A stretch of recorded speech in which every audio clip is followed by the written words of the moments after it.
Hello guys, welcome to Isha YouTube channel. మీకు ఈ video నచ్చితే కానీ ప్లీజ్ ఫ్రెండ్స్ లైక్ చేయండి, షేర్ చేయండి, సబ్స్క్రైబ్ చేయండి, కమెంట్ మాత్రం తప్పకుండా చేయండి. మరిన్ని వీడియోస్ కోసం నా ఛానల్ని సబ్స్క్రైబ్ చేసుకుంటారని అనుకుంటున్నాను. ప్లీజ్ ఫ్రెండ్స్ నచ్చితే కానీ సబ్స్క్రైబ్ చేసుకోండి. భరణి గారు భరణి గారు ఈ మధ్యలో చాలా మంచిగా అనిపిస్తుండు.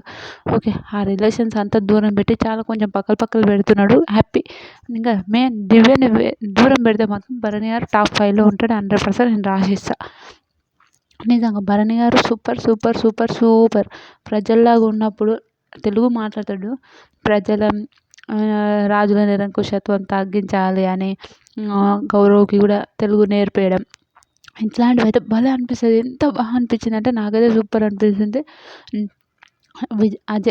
సంజయ్ తుమ్మ గారు కూడా వచ్చి కూడా మీరు అందరికీ హీరో లాంటి వాళ్ళు అని భలే మాట్లాడతారు. నిజంగా మన అదేంటంటారు భరణి గారు అట్లా పెట్టుకుంటే ఎంత క్యూట్ అనిపిస్తుంది. నిజంగా చాలా మంచిగా అనిపిస్తుంది. నిజంగా చాలా చాలా చాలా చాలా మంచిగా అనిపిస్తుంది.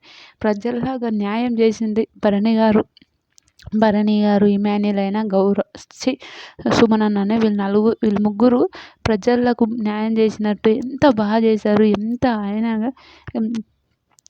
ఎంత టార్చర్ పెట్టినా, ఎంత ఏం చేసినా, ఒత్తిపించుకున్నా, ఏం ఒత్తిపించుకున్నా కూడా పాపం నిజంగా అట్లనే చేసి నేను పెద్ద యాక్టర్ని ఎలాంటి పౌరుషం లేకుండా చాలా బాగా చేసింది. నాకైతే హైలైట్ అనిపించింది. నిజంగా ఎంత మంచిగా అనిపించింది అంటే అంత మంచిగా అనిపించింది. మీకు ఏమనిపించిందో నాకైతే తెలియదు. నాకైతే సూపర్ అనిపించాడు. ఇది కదా మన భరణి గారి లోపల చూడాల్సింది అనే ఒపీనియన్ అనిపించింది నాకు. ఈ దివ్య వచ్చి మళ్ళీ పక్కల కూర్చుంటు కానీ దివ్యని దూరం చేసి ఇగ్నోర్ చేయడం అయితే భరణి గారు చేసే మాత్రం టాప్ 5లో 100% ఉంటారు. మీరు ఎంతమంది అనుకుంటున్నారు Bharani garu top 5లో ఉండాలనుకుంటున్నారు? Please comment చేయండి. బాయ్.